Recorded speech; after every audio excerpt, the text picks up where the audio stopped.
Bonsoir à toutes et à tous, bienvenue pour un nouvel épisode de Ma Ligue 2 part en live, votre nouveau rendez-vous football en direct sur nos plateformes Twitch, Facebook et Twitter. Bonsoir à toutes et à tous, d'ores et déjà dans le chat, salut Nerov, salut Magic sur Twitch.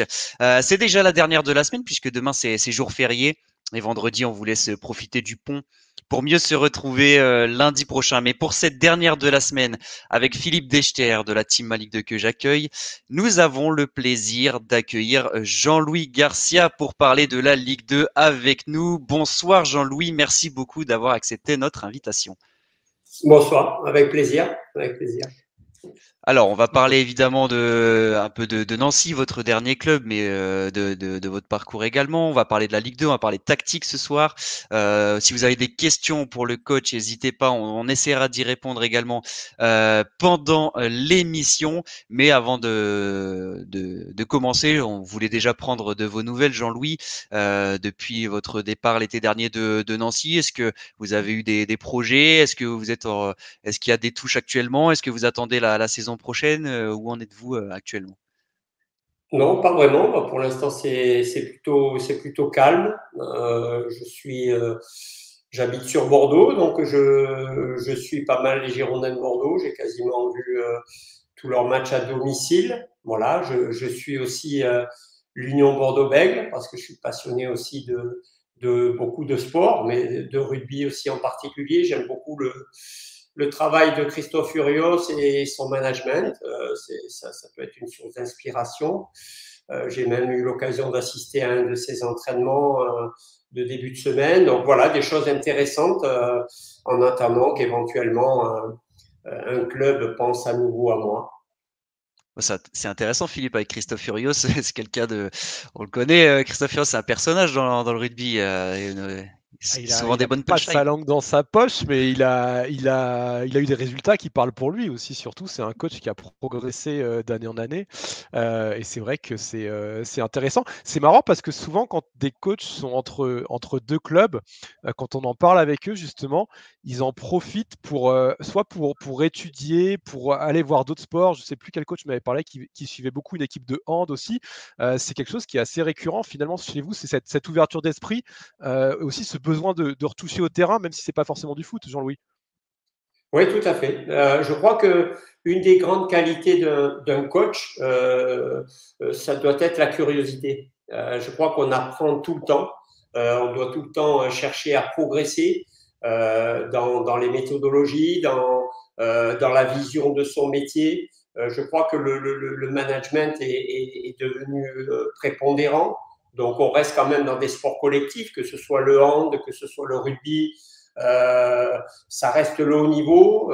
Comment on gère un collectif, comment on gère les remplaçants. Je veux dire, c'est intéressant. Par exemple, la philosophie de Fabien Galtier en équipe de France qui a renommé ses remplaçants les finisseurs. Ça aussi, c'est quelque chose qui qui est intéressant parce que nous, on se bat, coach de foot, pour faire comprendre aux garçons qui ne débutent pas un match, qui sont aussi importants lorsqu'ils le terminent.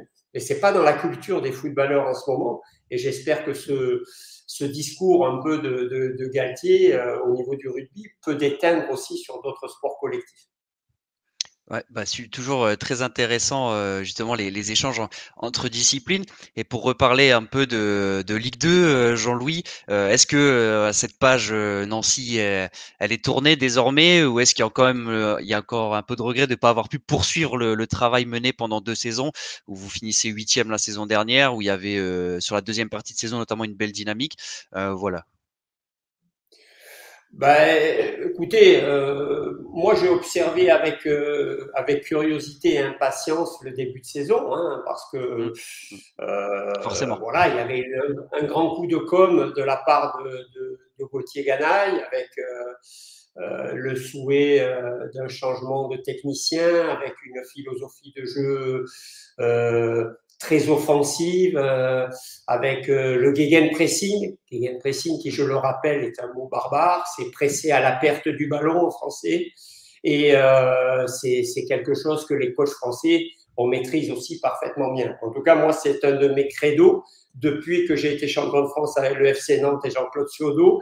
Presser à la perte du ballon, c'est quelque chose qui est vraiment, pour moi, un principe de jeu immuable. Donc, j'ai rien appris là-dessus. Mais je crois que c'était surtout beaucoup de com', hein, pour donner un peu de l'appétit aux supporters nancéens.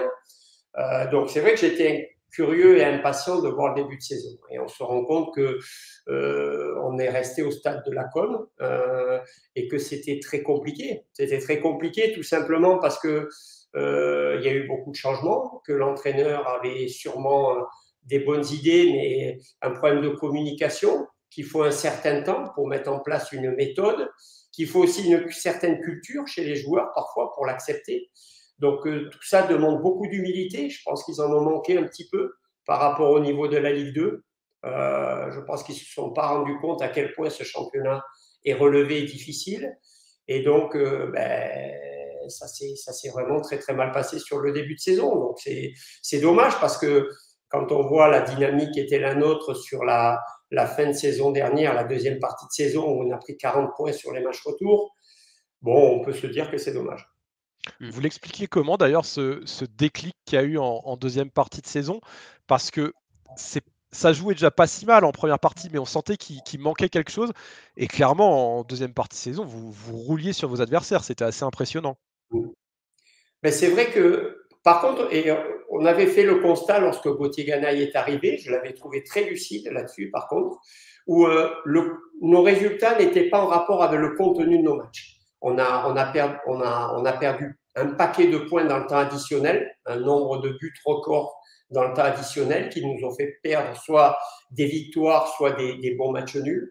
On a eu des décisions arbitrales vraiment difficiles, pas très favorables, mais bon, ça fait partie d'une saison. En tout cas, dans la première partie de saison, c'était comme ça, à l'image du premier match contre Amiens de championnat où Guirassy nous marque un but à la 90e minute alors qu'il est un bon maître hors jeu. Ah oui, donc voilà, on était vraiment pas très heureux, assez poissard. Mais on sentait qu'il y avait quelque chose. Alors, il y a eu aussi l'arrivée d'Aurélien Schedler à la trêve qui nous a fait du bien, hein, force est de le constater. Il nous a amené quelque chose que l'on n'avait pas.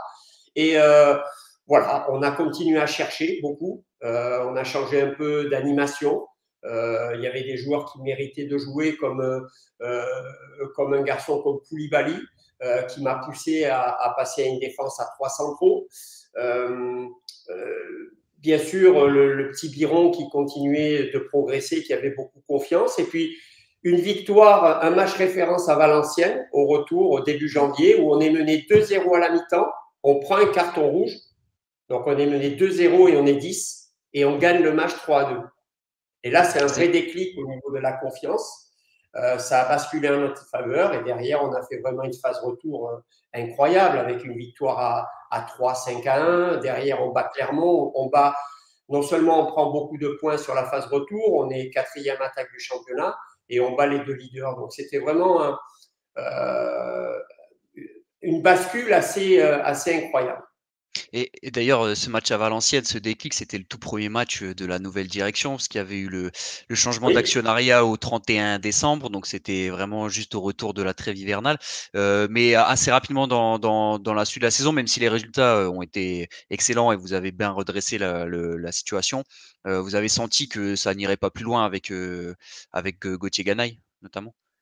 Ben, c'est vrai qu'ils ont manifesté leur confiance me concernant quand ils sont arrivés. Alors, est-ce que c'est parce qu'ils n'avaient pas d'autre choix? Voilà, parce qu'ils n'avaient pas le choix financièrement. Est-ce qu'ils n'avaient pas les moyens de me remplacer à ce moment-là? En tout cas, c'est une très bonne décision qu'ils ont prise, hein, puisqu'on a pris, à partir de là, on a pris Ouais. 40 points. Maintenant, le déclic, il a eu lieu, je vous dis, parce qu'on s'appuyait sur quand même des convictions, pas de certitude, on ne peut pas en avoir, mais des convictions par rapport à la manière dont on avait rivalisé avec beaucoup d'équipes de ce championnat sur la première partie. Voilà. Alors, commentaire intéressant pour continuer sur Nancy, de Julien, qui nous dit: «Êtes-vous optimiste par rapport au travail de notre capitaine et légende chez nous?» Alors il parle d'Auxerre du coup, de Benoît Pedretti qui est passé par Auxerre également en tant que joueur. Voilà, Benoît Pedretti, vous l'avez, eu, comme adjoint du coup, c'est ça, hein? Je crois, dans Tout le à fait, staff. lors de Et ma là première saison. aujourd'hui, voilà, il prend la suite de Daniel Stendel. Alors c'était censé être un intérim au début, finalement je pense que, il marque des points auprès des dirigeants et donc, l'intérim se prolonge, hein, et en plus les résultats sont là. Il y a eu une belle victoire 3-1 avec un triplé de Michael Biron à Niort ce week-end. Voilà, quel est votre regard sur Benoît Pedretti du coup? Ben écoutez, Benoît, il est dans un processus de formation de coach. Alors, cette nomination, elle arrive un petit peu plus tôt que prévu dans ce processus. Mais Benoît a toutes les qualités et le potentiel pour devenir un très bon entraîneur. Il a une grande connaissance du haut niveau. Il a une grande connaissance du jeu, une belle lecture du jeu, des situations. J'aimais beaucoup m'appuyer sur lui sur le banc pour prendre des décisions, pour faire des changements, bien sûr, avec Manu Nogueira également, mais il amenait son œil de joueur de haut niveau avec un bon ressenti. Donc voilà, il a su, il a travaillé quand même avec Didier Tolo, avec Alain Perrin, avec moi pendant une saison. Donc je pense que c'est un garçon qui est très observateur, qui est très à l'écoute. Maintenant, sur les premiers mois où j'étais là, il était encore très joueur dans son attitude. Donc, la bascule entre joueur de haut niveau et coach, c'est faire la différence entre le savoir-faire et le faire savoir. Parce que il y a des choses qui lui paraissent simples à lui en tant que joueur de haut niveau, mais qui ne le sont pas forcément pour ses joueurs. Donc, mais ça, c'est une évidence il a toute l'intelligence pour progresser là-dessus. Et bon, ses débuts sont très bons. Il est revenu à des choses très simples. Il a cherché à redonner confiance à ce groupe. Il est revenu avec une méthodologie que les joueurs maîtrisent un petit peu mieux. Il a réinstauré de la confiance, un climat plus serein avec le staff médical, avec plein de gens du club. Il a relancé des joueurs qui étaient un peu mis de côté avec Daniel Stendel. Et puis voilà, on sent que il y a des sourires qui sont revenus, il y a un petit peu plus d'enthousiasme, ils font des choses peut-être un petit peu moins ambitieuses, mais plus simples, mais qui leur permettent quand même de prétendre à gagner des matchs. Et au fur et à mesure, ils vont sûrement progresser. Mais je trouve qu'il a été très cohérent dans tout ce qu'il a mis en place depuis sa nomination. Vous vous êtes parlé avec Benoît Pedretti d'ailleurs? Ben, je l'avais eu en début de saison. Au niveau du mois de septembre, je l'ai eu à l'occasion de mon anniversaire parce qu'il m'a appelé pour me le souhaiter. J'avais fait le point avec lui sur son début de saison avec l'équipe réserve, comment il se sentait, puisque c'était la première fois qu'il prenait une équipe. J'avais des nouvelles par Christian Mattiello, le directeur du centre de formation, qui est un grand ami à moi. Donc, pour voir l'évolution de Benoît, il en était très content aussi. Et moi, je me doutais que si les résultats restaient en l'état, la solution au club était de mettre Benoît Pedretti et c'était la bonne solution. Donc, je suis très heureux pour lui. Lorsqu'il a débuté son soi-disant intérim, je lui ai envoyé un message en lui disant qu'il en profite un maximum, que quoi qu'il arrive, quel que soit le temps que ça dure, ça serait tout bénéfice pour la suite. Et puis, il se trouve qu'il en est toujours là. Après, depuis, je l'ai laissé tranquille parce que, voilà, chacun a sa place. Maintenant, il est dans le truc. Il sait que s'il a besoin un jour de me donner un coup de fil, je suis disponible. Mais voilà, je suis content pour lui et pour l'ensemble du staff, les gens que je connais là-bas, le staff médical avec qui j'ai gardé d'excellentes relations. Le seul petit côté négatif, c'est que malheureusement, il n'a pas encore son diplôme et du coup, je crois que Nancy va prendre une amende à chaque match en gardant Benoît Pedretti. C'est le petit côté négatif, enfin, plutôt l'aspect financier pour le club. Mais en tout cas, au terme Écoutez, là, on est en plein résultats, dans le rôle etc. du président. Si, à mon avis, parler de jeu, de style de jeu, de pressing, de pas pressing, de bloc back, bloc haut, c'est pas le rôle du président, si je peux me permettre. Faut que chacun dans un club reste à sa place. Par contre, là, c'est le rôle du président de savoir si prendre un nouveau coach qui va demander sûrement de venir avec un adjoint, ça lui coûte plus cher, beaucoup plus cher que de payer l'amende pour Benoît Pedretti. C'est à lui à réfléchir là-dessus. Mais c'est une réflexion à avoir quand tu as sous la main la personne qu'il te faut. C'est une réflexion sûrement que le club doit mener. Mais ça, c'est aujourd'hui le problème de Gauthier Ganaël. D'ailleurs, il y a Guingamp, Philippe, qui l'avait fait la saison dernière avec Fred Bompard. Alors, c'était plus court parce que Fred Bompard, c'était plus tard dans la saison. Mais voilà, ils avaient aussi choisi de conforter Fred Bompard avec l'amende parce que c'était l'homme de la situation à ce moment-là, quoi. Moi, je suis d'accord avec ça. Enfin, à un moment donné, Jean-Louis a tout dit. Si tu as l'homme idoine, pourquoi tergiverser? Et pourquoi d'ailleurs ne pas le conforter plus rapidement? Enfin, à un moment donné, je pense que là, rien que l'état d'esprit, le changement d'état d'esprit, on l'a vu dès le premier match, et en plus les résultats sont arrivés. Donc à un moment donné, là maintenant, si tu veux enclencher une belle série, il faut aussi mettre tout le monde en confiance, et je pense que Benoît Pedretti, il attend que ça. Mais il faut savoir le conforter. Je reviens d'Orient parce que tout à l'heure j'ai perdu le fil, je n'ai pas vraiment répondu à ta question. Quand tu m'as dit très vite, tu as senti que ça n'allait pas continuer avec toi. Il est évident que quand, après avoir eu 18 points au mois de décembre pour partir à la trêve, dès la mi-mars, on avait obtenu les 42 points pour se maintenir et que je n'avais pas de nouvelles de mon président pour l'année d'après, j'ai très vite compris que ce ne serait pas avec moi. Mais il est important, quand tu es coach, de sentir la reconnaissance quand ton travail est bien fait de tes dirigeants et de ton président. Et j'espère qu'il manifeste cette reconnaissance auprès de Benoît Pedretti, qui est un jeune entraîneur, qui peut connaître encore des moments difficiles. Et c'est important pour lui de sentir le soutien indéfectible de ses dirigeants. Bon, en tout cas, on a fait le point sur la SNL. On espère que le club va remonter actuellement Lanterne Rouge, mais qui a gagné ce week-end, qui va un peu mieux depuis l'arrivée de Benoît Pedretti. Donc une nouvelle fois mission maintien pour Nancy cette saison. On va parler un petit peu tactique quand même. On a la chance d'avoir Jean-Louis Garcia avec nous. On va en profiter. Voilà, on a préparé un peu l'émission ensemble. Moi, il y a quelque chose qui me marque depuis quelques semaines et encore plus. Je sais pas si tu seras d'accord avec moi, Philippe, depuis quelques mois, c'est le système à 3 défenseurs centraux qui est utilisé par beaucoup de coachs aujourd'hui en Ligue 2. C'est quelque chose qu'on voyait moins, je trouve, il y a quelques saisons. Et là, c'est tout à coup, c'est devenu une mode entre guillemets. Mais là, ce week-end, je prends le cas de Bastia avec Régis Brouard qui a joué dans ce système, le cas de Amiens avec Philippe Inchberger, le cas de Caen avec Stéphane Moulin également. Voilà, beaucoup de coachs petit à petit passent vers ce système. Qu'est-ce que ça peut vouloir dire? On a la volonté d'abord de se rassurer défensivement ou au contraire c'est pour être une autre arme offensive? Qui commence, Philippe ou moi? Non, là, je laisse la parole au coach, parce que là, sincèrement, c'est pas. Philippe, c'est pareil, coach. Mais bon, là, pour Dorian, tu cites 3 équipes qui sont en difficulté actuellement. Ouais. Caen, Bastia et Amiens. Et Amiens.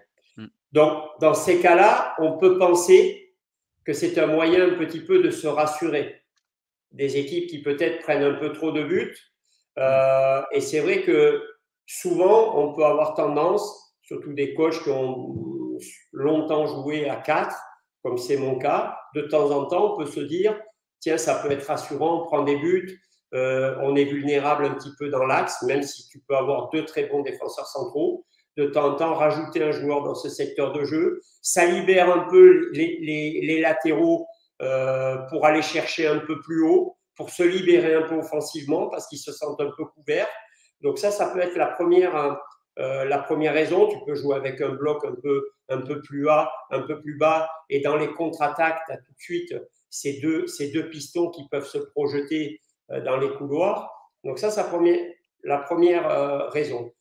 La deuxième raison, ça peut être aussi de temps en temps de remettre tes joueurs en éveil sur le plan tactique.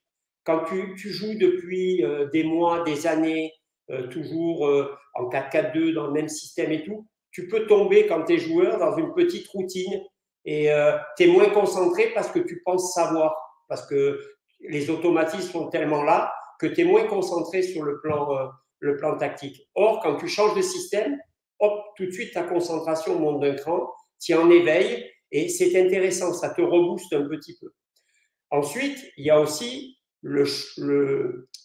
ton effectif et le profil des joueurs que tu as dans ton effectif. Moi, l'année dernière, j'avais une paire quand même de défenseurs centraux expérimentés, Seka, El Kaoutari, c'est du très bon niveau en Ligue 2, même si Ernest Seka, pour moi, n'a pas fait la saison qu'il aurait dû faire. Mais à un moment donné, j'avais Sega Koulibaly, qui était mon numéro 3 dans mon idée, mais qui me démontrait à chaque fois qu'il rentrait ou à l'entraînement que ce n'était pas possible de ne pas le faire jouer. Donc, je me suis dit, ils vont jouer tous les 3 ensemble. Ils vont jouer tous les 3 ensemble et je vais être meilleur comme ça. Ensuite, il y a également tes latéraux. De plus en plus, on parle souvent de la formation du joueur et on dit on ne forme pas beaucoup de vrais arrières latéraux. En équipe de France, Pavard, par exemple, est un défenseur central. On voit que Lucas Hernandez, maintenant, il joue en défense centrale. Des fois, il peut y avoir un problème de poste. Moi, l'année dernière, Greg Lefebvre n'a jamais été aussi bon sur la fin de saison que quand je l'ai mis piston droit. Ouais, c'était étonnant de le voir là. La ligne de l'autre côté. Je trouve qu'à l'intérieur du jeu, même si c'est le poste qu'il affectionne, il n'a pas toujours les prises d'informations qui lui permettent d'avoir de la lucidité, alors que là, son volume de jeu, sa capacité à faire des courses, sa qualité de centre, sa combativité sur le plan défensif, je trouvais que ce poste lui sied à merveille. Donc, il y a aussi parfois, et on le voit, il y a des coachs pour pouvoir faire jouer leurs 2 attaquants et pas être déséquilibrés. Le système, là, en 3-4-1-2, on le voit avec l'équipe de France. L'équipe de France aujourd'hui, Didier Deschamps cherchait un système qui lui permettait de mettre les 3 devant. Donc, il fallait une organisation derrière les 3 qui permette quand même de gérer la largeur. Voilà, il y a aussi s'adapter au profil de ces joueurs. Après, on peut continuer le débat. Est-ce que c'est un système de jeu offensif ou défensif? Comme vous l'entendez souvent chez les entraîneurs, le système, c'est une chose et les principes de jeu qu'on y met dedans, c'est complètement différent. Et les principes de jeu font ton animation. L'année dernière, vous avez suivi la Ligue 2, l'Estac de Laurent Batles, c'était une équipe spectaculaire qui jouait très très bien.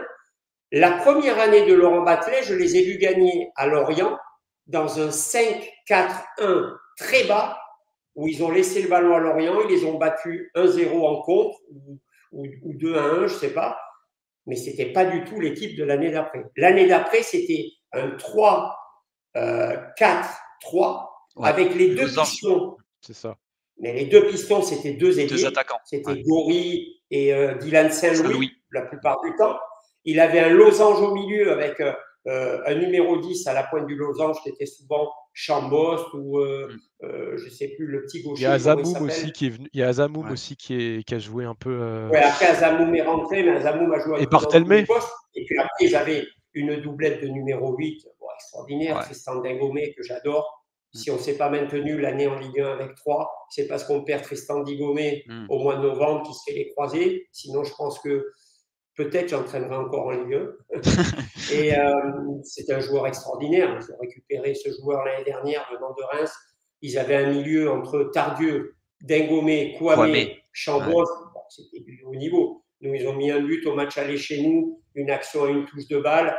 Bon, exceptionnel, sur une action qu'on avait travaillée, mais où on n'a rien pu faire.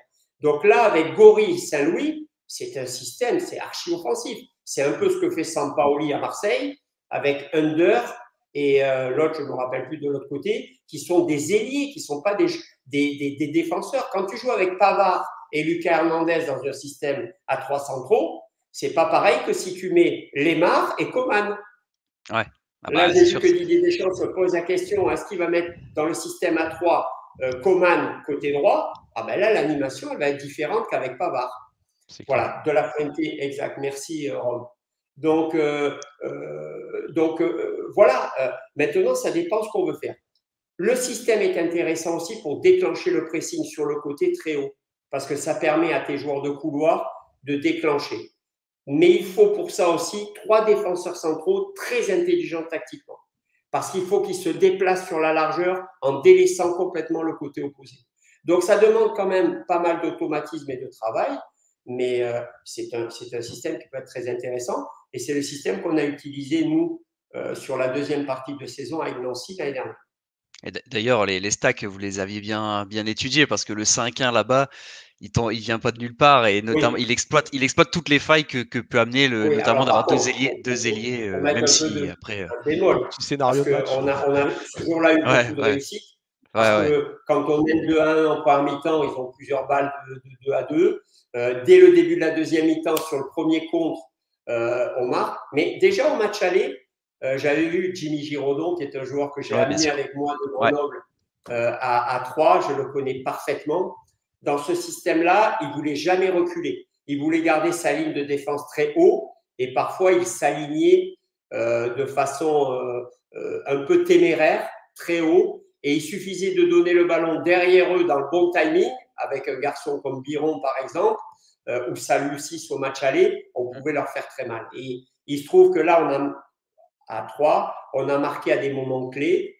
Eux, dans leur période de domination, ils n'ont pas marqué. Et puis après, on a eu pas mal de réussites. Mais disons qu'on avait su exploiter cette position très haute de leurs défenseurs centraux.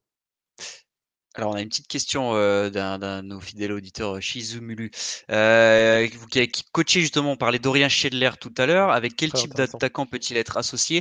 Puisque l'année dernière, son association avec Biron était au top. Et c'est vrai que là, à Dijon, il y a beaucoup d'attaquants aussi à Dijon. Il y a Michael Le Bihan, il y a Aurélien Schedler, il y a Alex Dobré. Voilà, on sent qu'il n'y a pas encore tout à fait la bonne formule du côté de Dijon pour le moment. Voilà, Aurélien Schedler pour parler de lui. Aurélien, j'ai eu souvent des discussions avec lui en début, parce qu'il était un petit peu soupolé, il avait du mal à accepter l'envie que j'avais de le faire progresser. Mais je me suis rendu compte que Patrice Garande, quand il est arrivé, il a eu la même réflexion que moi. Il en attendait plus. C'est un garçon qui a un énorme potentiel, mais il faut qu'il accepte qu'il doit avoir un volume de jeu beaucoup plus gros. Mais c'est un garçon qui aime bien fixer, qui est plutôt un buteur, qui est déjà un buteur et qui est un garçon d'ancrage.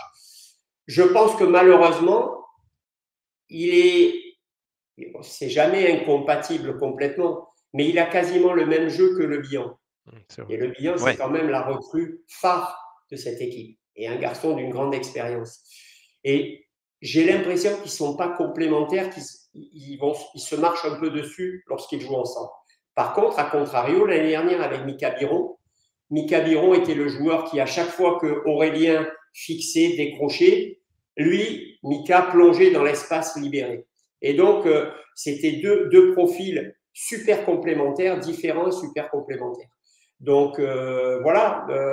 Vous avez parlé de Dobré, qui est un petit attaquant très rapide, me semble-t-il. C'est ça. C'est ça. Ouais, c'est quelqu'un de très tonique. S'il devait jouer avec, il serait plus complémentaire avec lui qu'avec Le Bihan. Maintenant, s'il veut jouer avec Le Bihan, il faut qu'il soit capable d'accepter de ne pas demander le ballon dans les mêmes situations, au même endroit que Le Bihan, parce que sinon, forcément que ça va être au détriment de l'équilibre offensif de l'équipe. Ça, c'était une petite parenthèse pour répondre à une question intéressante du coup Ouais. par rapport à Aurélien Supporter de Schindler. Dijon, je pense. Ouais, c'est ça, Oui. exactement. qui espère aussi voir les résultats décoller, un peu comme Nancy cette saison, un peu de difficulté.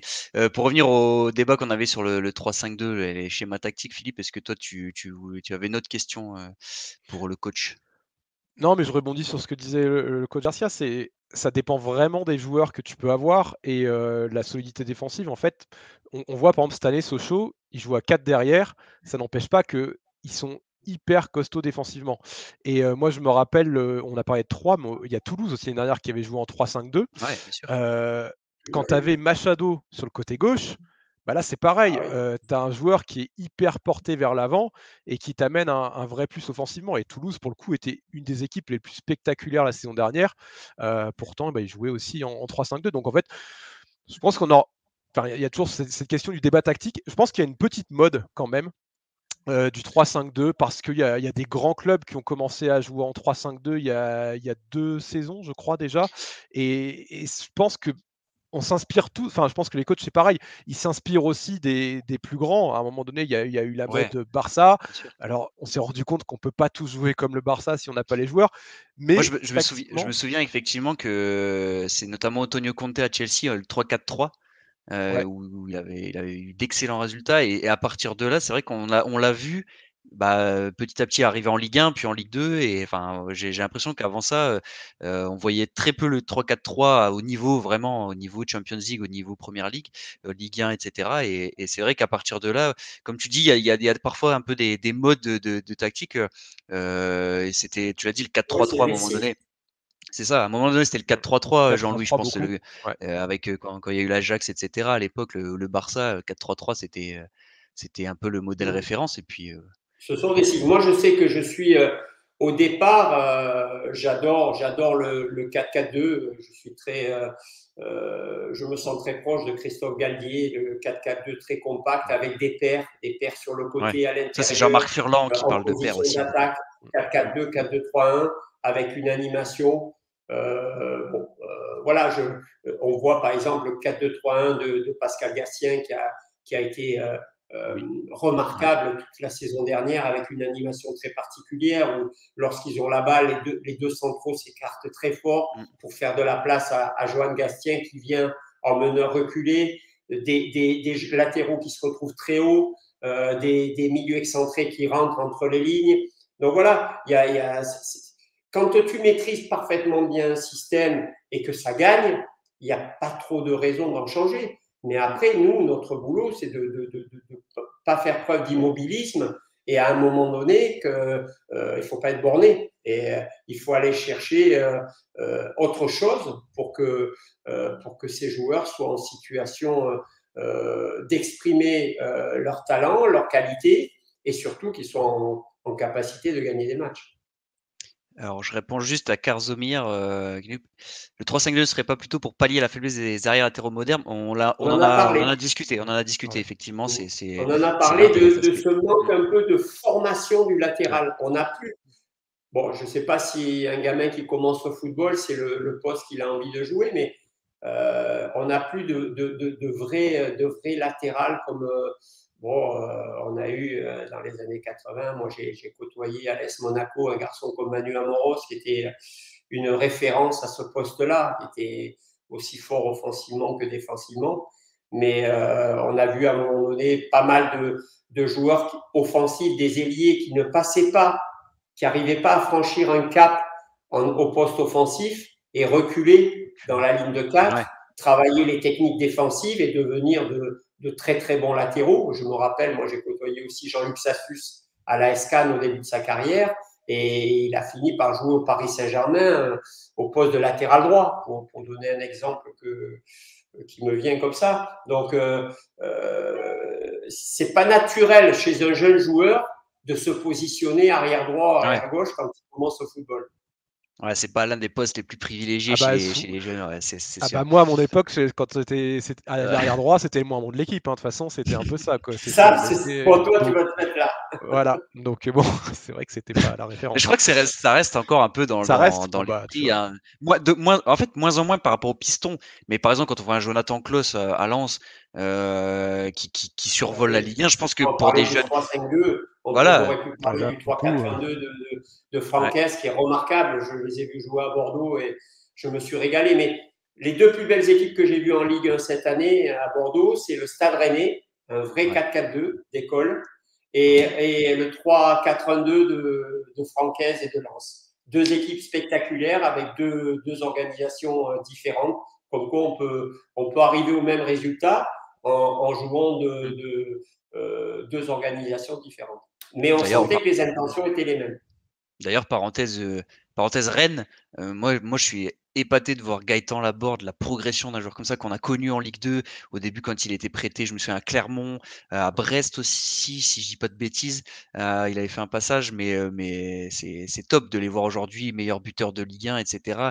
C'est excellent, Comme quoi. Ludovic Ayor, c'est vrai que ouais. Ouais, Comme on parle de Ligue 2, moi je vais faire le défenseur de la Ligue 2 parce que bon, je vois les Girondins de Bordeaux, je vois certaines recrues des Girondins de Bordeaux, je ne comprends pas.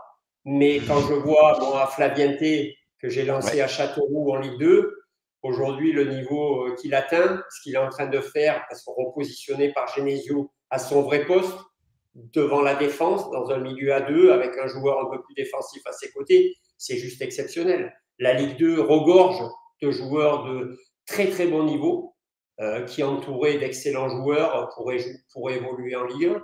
Et de temps en temps, on favorise un peu un recrutement un peu à l'étranger, alors qu'il y a dans ce championnat de Ligue 2 de très très bons joueurs. Hein. Et souvent, les joueurs qui ont fait de grosses saisons en Ligue 2, l'année d'après, ils jouent en Ligue 1 et ils ne dépareillent pas. Hein. De plus en plus maintenant, alors qu'avant, il y a 5-6 ans, c'était moins le cas. Et c'est vrai que maintenant, depuis 2-3 ans, il y a vraiment des confirmations. Alors Ouais. qu'il y a Moi, je vois quelques années, c'était plus Christopher dur. Wu, le jeune qui Ouais, pourtant a fait que quelques matchs avec moi. Bon, là d'ailleurs, dès j'ai fait jouer au mois de janvier un match de Coupe de France titulaire contre Sochaux. Dès la fin du match, j'ai dit à Gauthier Bernard, il faut vite le faire signer pro, hein. ouais, Tout de suite. Hein. ouais, Signer vite, hein. C'était mi-janvier. Il faut signer, ce garçon a un potentiel énorme. Et ça a traîné. Finalement, il est parti ouais. juste pour l'indemnité de formation à Lens. Là aussi, Bon, je après, pense que ouais. Ça, c'est peut-être que toujours le un boulot. gros casse-tête pour les dirigeants, ça. Oui, Quand on mais au arrive. bout d'un match, Ouais. il n'était pas contacté par Lens, hein, après son match Ah de ouais, ouais, Coupe de ah France. bah c'est sûr qu'à mon avis, il y a Après, eu des. quels arguments on est capable d'avoir? C'est sûr que le lendemain du match de Sochaux, je ne pense pas qu'il avait déjà. Ouais, Mais ouais. bon, il y a des moments, il y a des décisions, il faut les prendre très très vite. Mm. Donc voilà, mais Christopher Wu, avec une dizaine de matchs titulaires en Ligue 2, bon, ben, il a fait un début de saison cohérent à Lens, même si une fois que le titulaire, l'ancien Rennais, est revenu, il a repris place sur le banc. Mais Francaise sait que avec parcimonie, il va pouvoir le faire jouer régulièrement en Ligue 1 et que le garçon ne dépareille pas parce qu'il a vraiment un très très beau potentiel. On pourrait parler des heures, Philippe, de la Ligue 2 et de ses Comme talents. toujours. Moi, juste pour finir ensemble, Jean-Louis, tout à l'heure, j'avais totalement zappé ça dans votre parcours. C'est cette avec Jimmy Giraudon, voilà, on en parlait tout à l'heure. C'est cette expérience à Grenoble en CF1. À un moment donné, vous êtes reparti en CF1 à Grenoble, et après vous êtes revenu avec Troyes où vous avez connu la montée en Ligue 1. Donc, Mais parce à un moment que donné, sur ouais, mon ouais, vous. parcours, bien sûr, mon parcours en Ligue 2, c'est les 5 années à Angers, hein, avec la 5e année où on fait demi-finaliste de la Coupe de France. Derrière, je suis sollicité par Bordeaux d'ailleurs et Lens. Je pars à Lens. Malheureusement, c'était une expérience qui s'est écourtée puisque Gervais Martel a été débarqué au début de ma 2e année avec Jocelyn Blanchard. Des nouveaux dirigeants sont arrivés, un nouveau directeur sportif qui a mis quelqu'un qui l'appréciait au poste d'entraîneur à ma place. Voilà. Et derrière, une mission de pompier à la Berrichonne de Châteauroux, hein, qui s'est maintenue grâce à la 18e place. Et derrière, une année sabbatique. Et derrière cette année sabbatique, l'opportunité par Max Marty qui m'a contacté pour aller prendre Grenoble, qui était en CFA et qui arrivait pas, qui voulait monter en national avec des infrastructures, avec un passé, avec une histoire. Donc, j'ai passé une super saison. On finit second avec plus de 90 points. On 89 points, ouais, j'ai vu. Ouais, une grosse équipe de la Duchère qui fait un grand championnat. Donc, on est deuxième et à un mois de la fin du championnat, je suis contacté par l'Estac qui est sur le point de descendre de Ligue 1 en Ligue 2. Donc, mes dirigeants de Grenoble ont fait preuve d'une très, très grande compréhension. Et donc, voilà, peut-être que si j'étais resté chez moi, au lieu d'aller mettre des mains dans le cambouis en CFA, j'aurais peut-être pas rebondi à l'Estac. Voilà, derrière les stacks et puis Nancy. Et derrière, on monte en Ligue 1 l'année d'après. C'est ça. En étant, parce que depuis la réinstauration des barrages, j'aimerais le repréciser parce que c'est la seule fois. Nous sommes les seuls à être montés en ayant battu sur match aller-retour le 18e de Ligue 1. Et Lorient, n'importe quelle équipe, un Lorient qui était très, très costaud. Il y avait des joueurs à Lorient qui étaient capables de faire la diff tout seul, et c'est toujours ce qu'on craint en fait quand il y a ce match-là. Mais vous aviez aussi Benjamin Nivet. Ouais, il y avait la légende. Il y a un partout au match aller, il nous sort une action incroyable à la 85e qui nous permet de gagner le match. Bon, après à 2-1, c'était pas simple, hein. Il fallait pas perdre. 1-0, ils se maintenaient et on fait 0-0 à Lorient. Bon, on fait un match incroyable, c'est un souvenir. C'est magique. Ouais, c'est fort ça, des matchs comme ça. Ouais. Mais je suis très heureux d'avoir eu sous mes ordres un Benjamin Nivet. C'est un bonheur pour un coach d'entraîner un tel joueur sur le plan technique et aussi sur le plan humain. Et du coup, autre question, est-ce que vous avez eu Ruben Aguilar à Grenoble ou pas? Ou non. Il était déjà au Cerf? Non. Déjà au Cerf Garçon très sympathique que j'aime beaucoup, voilà, mais qui n'était plus là lorsque j'étais à Grenoble. T'es déjà au Cerf du coup. Ruben Aguilar qui a aussi une grande progression. Bon, on va arrêter là l'émission. On a débordé un peu, mais c'était tellement bien que voilà, on a raison de déborder un peu, de se faire plaisir. On remercie évidemment coach pour votre présence avec nous. C'était vraiment hyper sympa de votre part. Moi qui vous remercie, c'était un plaisir. Voilà. Et puis on est passionné, de temps en temps, reparler de sa passion, ça fait du bien.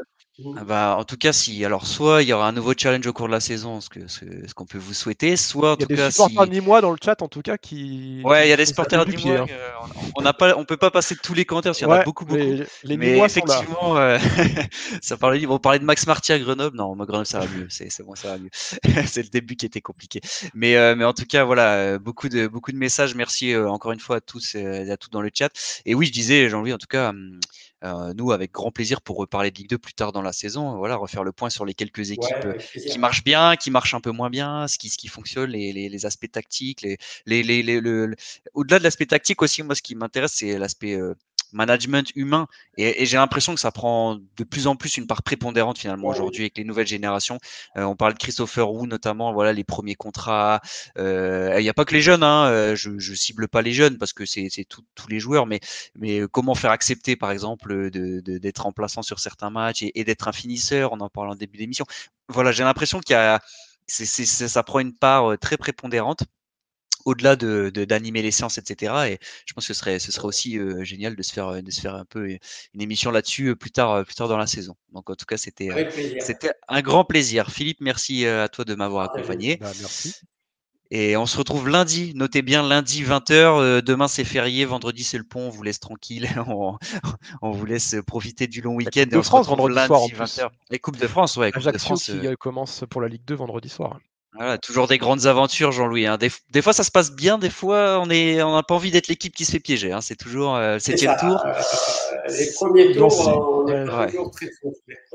Ouais. Avec les internationaux en moins, ça peut vite être. Là, c'est particulier cette saison. Ouais.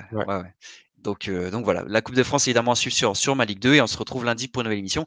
Merci beaucoup Philippe, merci Jean-Louis, encore un grand merci. Merci à toutes et à tous dans le chat et à lundi, bon week-end bon week-end en avance à toutes et à tous. Salut, ciao. Salut, ciao.